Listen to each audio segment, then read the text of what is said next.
یہ ایسی بات نہیں ہے جسے نوٹ کر کے نظر انداز کر دیا جائے. اب کچھ انہوں نے پروسیجرز بتائے جو مختلف ڈاکٹر نے، وہ بتا رہے ہیں کہ کچھ چیزیں فوری طور پہ عمران خان صاحب کے ساتھ کرنی چاہیے. انہیں 24 گھنٹے کی مانیٹرنگ ملنی چاہیے. 24 گھنٹے ان کے ساتھ کچھ چیزیں منسلک کرنی چاہیے، جن میں ایک ایپل کی واچ بھی ہوتی ہے. اس کے ذریعے سے آپ دیکھ سکتے ہیں ریڈنگز کو، ہر وقت آپ کو پتا چلتا رہتا ہے کہ اب اس وقت سچویشن کیا ہے اور دل کی دھڑکن کہاں جا رہی ہے، باقی چیزیں کہاں جا رہی ہیں، آپ پتا کر سکتے ہیں. دیگر بھی بہت سارے انسٹرومنٹ ہیں، ان کا بھی ذکر کیا کچھ ڈاکٹرز نے. عارف الوی صاحب نے بھی کچھ کہا. انہوں نے کہا کہ بلڈ پریشر کی 3 الگ الگ دوائیاں عمران خان صاحب لے رہے ہیں روزانہ، صبح اور شام باقاعدگی سے. اس کے لیے ان کو نگرانی چاہیے تاکہ جو دوائیوں کی جو خوراک ہے اس کو درست کیا جا سکے. دیکھیں پاکستان میں نا یہ بھی بڑا ایشو ہے، آپ کو وہ آپشن ہی نہیں ملتے دوائیوں کے. یعنی آپ کو وہ دوائیوں کے ایم جیز ہوتے ہیں نا کہ یہ اس میں کتنے ایم جی ہے، اس میں کتنے ایم جی ہے، تو یہاں آپشن ہی بہت کم ہوتے ہیں پاکستان میں. دنیا میں بہت سارے آپشنز ہوتے ہیں، وہ ایگزیکٹلی اتنی مقدار میں دوائی دیتے ہیں جتنی مریض کو چاہیے ہوتی ہے. پھر کولیسٹرول کو کم کرنے والی دوائی بھی دی جاتی. یہ وہ آدمی ہے جو کوئی ایک دوائی بھی نہیں کھا رہا تھا. عمران خان صاحب جب عاصم منیر صاحب کی قید میں گئے تو اس وقت تک عمران خان صاحب کوئی دوائی نہیں کھا رہے تھے. وہ بالکل ایک صحت مند اور سپر فٹ آدمی تھے. لیکن اب یہ ملٹیپل دوائیں بہت ساری عمران خان صاحب کھا رہے ہیں، اتنی ساری دوائیاں ان کو دی جا رہی ہیں. اس کا مطلب ہے ان کے حالات جو ہے وہ فزیکل ٹھیک نہیں ہے، ان کی جسمانی حالات وہ ٹھیک نہیں ہے. طبی طور پہ عمران خان صاحب کافی کمزور ہوئے ہیں. پھر بلڈ پریشر کی دوائیاں اس میں لکھی ہیں. ساتھ انہوں نے بتایا کہ کچھ ٹیسٹ ہیں جو عمران خان صاحب کے فوری طور پہ ہونے چاہیے.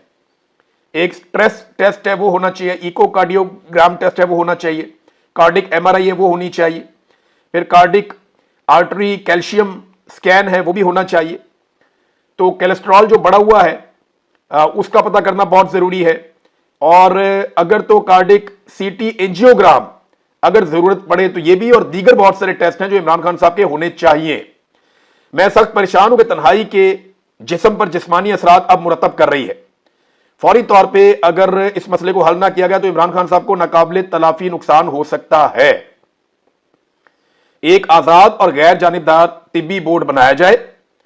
ان کا خاندان اور پاکستان کے سرکاری ڈاکٹروں پر بالکل اعتماد نہیں ہے، لہذا پروفیشنل ڈاکٹرز کی موجودگی میں، عمران خان صاحب کے اپنے ڈاکٹرز کی موجودگی میں ایک باقاعدہ بورڈ بننا چاہیے اور ان سارے معاملات کو دیکھا جانا چاہیے.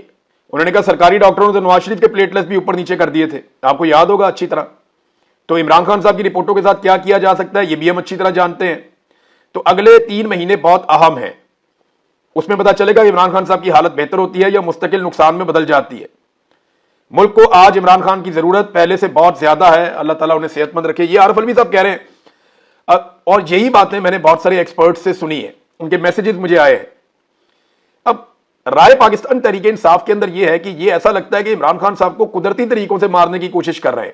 بلڈ پریشر جتنا بڑا اور جس قسم کی دوائیاں تجویز کی گئی ہیں تو ان سے تو ایسا لگتا ہے کہ عمران خان صاحب کو نفسیاتی ادویات کا عادی بنانے کی کوشش کی جا رہی ہے. یہ ایک مجرمانہ عمل ہے اور ہر دوا اسے مزید کمزور جسم اور ذہنی صلاحیتوں میں کمی کی طرف لے کر جا رہی ہے. یہ ایک ایک دوائی کی ڈیٹیلز اور اس کے سائیڈ ایفیکٹس انہوں نے لکھ کر احمد علی خان صاحب نے بتائے. لیکن اس معاملے کو کوئی سنجیدہ لے ہی نہیں رہا. سنجیدہ کوئی لے گا کیسے؟ کسی ڈاکٹر کی ضرورت ہی نہیں ہے کہ وہ اس سے زیادہ کھل کر بات کر دے. جو رپورٹ آئی ہوئی ہے وہ رپورٹ بھی ایسا لگتا ہے کہ سینسرڈ رپورٹ ہے. اب عمران خان صاحب کی نا زندگی بچانے کا معاملہ ہے. میرے خیال میں عمران خان صاحب کی فیملی کو، ان کی پارٹی کو، ان کے تمام سپورٹرز کو، ہر پاکستانی کو عمران خان صاحب کی زندگی بچانے کی کوشش کرنی چاہیے. آج عمران خان کی فیملی اور ان کے جو معالجین ہیں، ان کے جو ڈاکٹرز ہیں، وہ خیبر پختونخوا ہاؤس کے اندر ایک پریس کانفرنس کرنے جا رہے ہیں. اس میں وہ اپنا موقف دیں گے. اور میری ذاتی رائے یہ ہے، اور جو انفارمیشن میرے پاس ہے، جیسے میں پہلے دیکھتا بھی رہا ہوں، کہ بہت ممکن ہے کہ عمران خان صاحب کی فیملی جو ہے وہ ان رپورٹوں کو بھی مسترد کر دے اور اس بات کا مطالبہ کرے کہ عمران خان صاحب کو ان کے ذاتی معالجین کی نگرانی میں پمز اسپتال لایا جائے اور وہاں پہ انہیں چیک کروایا جائے فیملی اور ذاتی معالجین کی نگرانی میں. زیادہ چانسز یہ ہیں کہ وہ اس قسم کا مطالبہ کریں گے، اور نہیں، یہ مطالبہ کرنا بھی چاہیے. اس وقت عمران خان صاحب کی زندگی بچانے کا معاملہ ہے. یہ سیاست بھی ہوتی رہے گی، باقی سارے کام بھی ہوتے رہیں گے. سب کو مل کر عمران خان صاحب کی زندگی کی فکر کرنی چاہیے. اس کی وجوہات میں آپ کو بھی بتاتا ہوں. دیکھیں عمران خان صاحب اگر سولی پر بھی چڑھ جائیں گے نا تو جن لوگوں کے دل میں بغض اور کینہ بھرا ہوا ہے نا ان کا آپ کچھ نہیں کر سکتے، وہ پھر بھی کیڑے نکالتے ہی رہیں گے. عمران خان صاحب کو اپنی بہادری ثابت کرنے کا یا اپنی حب الوطنی ثابت کرنے کا یا اپنی قوم کے ساتھ اپنی وفاداری اور اپنا عزم ثابت کرنے کا یا اپنے نظریے کو ثابت کرنے کا اب ان کو کوئی ضرورت نہیں ہے، کچھ اور کرنے کی ان کو ضرورت نہیں ہے۔ جو عمران خان صاحب نے ثابت کرنا تھا وہ انہوں نے کر دیا ہے۔ انہوں نے تاریخی ظلم اور زیادتی برداشت کی ہے، اس لیول پہ کبھی کسی کے ساتھ ظلم نہیں کیا گیا۔ اس کے بعد تو آپ صرف انسان کو قتل کر سکتے ہیں۔ دیکھیں آپ جب انسان کو مارتے ہیں نا تو آپ ایک دفعہ مار دیتے ہیں، بات ختم ہو جاتی ہے، لیکن جب آپ کسی ایک آدمی کو روز مارتے ہیں نا، اور روز مارتے ہیں، ہر لمحے مارتے ہیں، اس کو قید تنہائی میں رکھتے ہیں، اس کو اذیت دیتے ہیں، تو وہ ایک کنٹینیوس ٹارچر ہے، وہ موت سے بھی بری چیز ہے جو یہ لوگ عمران خان صاحب کے ساتھ کر رہے ہیں۔ اب ایک 74 سال کا آدمی ہے، وہ کسی صورت بھی اتنا کچھ برداشت نہیں کر سکتا جو کچھ عمران خان صاحب نے برداشت کیا، اور بڑی استقامت کے ساتھ برداشت کیا۔ انہیں کچھ اور ثابت کرنے کی ضرورت نہیں ہے، سب کو ان کی صحت کی فکر کرنی چاہیے، باقی ساری چیزیں ہوتی رہیں گی۔ خواجہ آصف نے کہا جی کہ فیصلہ حکومت نے نہیں کرنا، فیصلہ ہائیبرڈ نظام نے مل کر کرنا ہے، یعنی اسٹیبلشمنٹ حکومت مل کے فیصلہ کرے گی۔ شہباز شریف نے تو یہ کہا تھا وزیر اعلیٰ خیبر پختونخوا کو کہ جناب میں پوچھ کر بتاتا ہوں، کس سے؟ عاصم منیر سے ہی پوچھ کر بتانا تھا۔ تو عمران خان صاحب کی زندگی کو کنٹرول کرنے کا جو فیصلہ کیا ہوا ہے تو اللہ رب العزت کے قبضے میں ہم سب کی جان ہے، لیکن یہاں پہ جو زمینی خدا بنے ہوئے عاصم منیر صاحب نے کنٹرول کیا ہوا ہے چیزوں کو، یہ ان کا پرابلم ہے اور کسی کا پرابلم نہیں ہے۔ نواز شریف کو عمران خان صاحب سے دشمنی ہے، بلکہ میں نے آپ کو کئی مرتبہ بتایا کہ نواز شریف نے یہ بار بار مطالبہ کیا کہ عمران خان سے چھٹکارا دلوایا جائے، اور عاصم منیر جو ہے وہ یہ عمل کریں گے یا کر رہے ہیں۔ جو ایکٹیویٹی ہے وہ عاصم منیر سے کروائی جا رہی ہے، اس کو ایگزیکیوٹ عاصم منیر صاحب کر رہے ہیں، اور نواز شریف صاحب کی یہ خواہش ہے۔ فہد شہباز صاحب ہیں ہمارے بڑے اچھے جرنلسٹ، انہوں نے ایک انفارمیشن لیک کی تھی، وہ ساری انفارمیشن نکالی تھی، اور انہوں نے یہ بتایا تھا دعوے کے ساتھ کہ نواز شریف نے ایک میٹنگ میں کھلے عام یہ کہا کہ عمران خان کو ٹھوک دو، اچھا موقع ہے۔ جو موجودہ وزیر اعظم ہے اس کو کہا تھا کہ آج سارا کچھ ہماری فیور میں، عمران خان کو ٹھوک دو، یہ وقت ہے۔ نواز شریف نے بار بار ترغیب دی ہے اس بات کی۔ تو عمران خان صاحب کی جان خطرے میں ہے، سب کو مل کر ان کی جان بچانے کی فکر کرنی چاہیے۔ دیکھیں مسئلہ کیا ہے، عمران خان اس سسٹم کی بات ہے، ملٹری اسٹیبلشمنٹ اور اشرافیہ، جو نظام ان کو سرو کرتا ہے نا، جس نظام کے یہ بینیفیشری ہیں، عمران خان اس نظام کی موت ہے۔ یہ نظام عمران خان کے ہوتے ہوئے جو ہے وہ قائم نہیں رہ سکتا۔ اس نظام کے خلاف جو سب سے مؤثر ہتھیار ہے نا، اس کا نام ہے عمران خان۔ اب یہ آخری حد تک جائیں گے۔ مثال کے طور پہ اگر آپ کسی کی دکان کا بھی مسئلہ بن جاتا ہے نا، نسلوں تک لڑائی چلتی ہے، دو لوگوں کی فصلیں ہوتی ہیں نا ساتھ ساتھ، بننے کی لڑائی کے اوپر بندے قتل ہو جاتے ہیں کہ بننا 1 فٹ ادھر کیوں ہے تو 1 فٹ ادھر کیوں ہے۔ یہ اتنی چھوٹے چھوٹے مفاد کے لیے پاکستان جیسے ملک میں قتل ہو جاتے ہیں، یہاں تو سینکڑوں ہزاروں ارب کے مفادات ہیں۔ انہوں نے اپنی اپنی امپائرز کھڑی کی ہوئی ہیں، بے شمار ادارے بنائے ہوئے ہیں، لوٹ مار کے بازار گرم ہیں، ان کو ٹیکسز معاف ہو جاتے ہیں، یہ جو دل کرتا ہے خرید لیتے ہیں، قومیہ لیتے ہیں، قابو کر لیتے ہیں، بیچ دیتے ہیں، جیسے دل کرتا ہے ملک چلا رہے، ہر چیز پہ قبضہ ہے۔ آپ مجھے بتائیں جنہوں نے اتنی بڑی بڑی امپائرز کھڑی کی ہوئی ہیں اس نظام کی بنیاد کے اوپر، وہ اس نظام کو گرنے دیں گے؟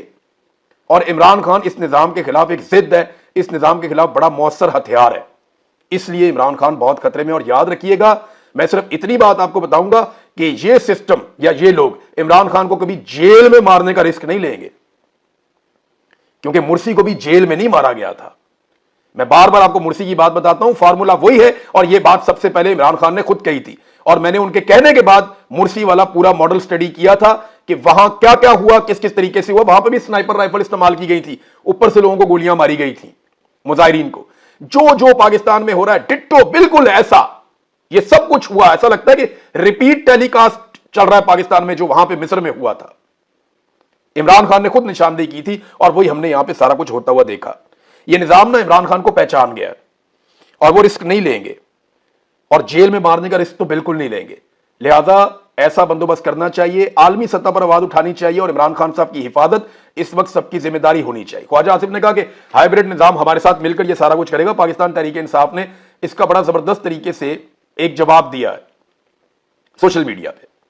انہوں نے کہا تاحیات استثنا لے کر بھی عمران خان کے نام سے، عمران خان کی آواز سے، عمران خان کے الفاظ سے، عمران خان کے پیغام سے، حتیٰ کہ عمران خان کی ایک جھلک سے بھی خوف زدہ ہونے والا وہ بزدل کون ہے؟ اگر جیل میں مجھے کچھ ہوتا ہے تو اس کا ذمہ دار عاصم منیر ہوگا۔ عاصم منیر تاریخ کا ظالم ترین ڈکٹیٹر اور ایک ذہنی مریض ہے۔ اس میں نہ کوئی اخلاقیات ہیں اور نہ ہی اسلام کی سمجھ ہے۔ اس کی اخلاقی پستی کی وجہ سے پاکستان میں آئین اور قانون مکمل طور پر ختم ہو چکے ہیں، اور کسی بھی پاکستانی کے بنیادی انسانی حقوق اب محفوظ نہیں ہیں۔ یہ عمران خان صاحب نے کہا تھا، ان کا سٹیٹمنٹ جو ہے وہ پاکستان تحریک انصاف نے لگایا ہے۔ تو ناظرین یہ سب کو فکر کرنے کی ضرورت ہے، لڑائی کے بعد جو مکہ یاد آئے نا وہ اپنے منہ پہ مارنا چاہیے۔ پاکستانیوں کو اگر کوئی آدمی اس وقت اکٹھا کر سکتا ہے، اس وقت پاکستان جتنا بکھر گیا ہے، اس نفرت کو اگر کوئی آدمی اس وقت قابو کر سکتا ہے، عوام اور اداروں کے بیچ میں جو فاصلے ہیں اس وقت اگر کوئی شخص انہیں مٹا سکتا ہے، اور چاروں صوبوں میں پورے پاکستان میں ہر جگہ پہ اگر کسی آدمی کی بات سنی جاتی ہے تو وہ عمران خان ہے۔